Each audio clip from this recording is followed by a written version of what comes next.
Samtang nagamit lang matud pa ang giilang Maleta Boys aron nga dauta ng mga opisyal sa panggamhanan uban pang miyembro sa prosekusyon sumala kini ni kanhi Congressman Ace Barbers. Kini human nga gibawi sa upat sa 18 ka mga Maleta Boys ang ilang naunang pamahayag nga nalambigit ang pipila ka mga tag-as nga opisyal sa gobyerno sa giingong flood control kickback scheme. Ay pagkita lamang matod ba kini nga dunay nagpaloyo sa istorya ug nagtuklod kanila nga magpakatag og sayop nga akusasyon.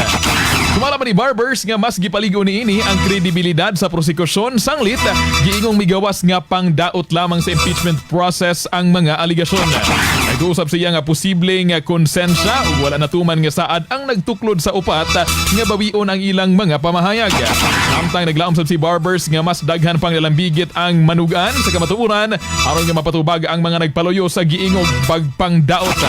Ato maminahon ang tipik sa pamahayag ni kanhi Congressman Ace Barbers. Siguro, kung makukumbinsin nila yung karamihan sa kanilang mga kasamahan na Maleta Boys, siguro dapat maglabas na ng sila naman ang panagutin natin kung sino man ang gumawa nitong fabricated lies na ito, sino man ang gumawa nitong paninirang puri na ito, siguro dapat panagutan nila yan sa batas.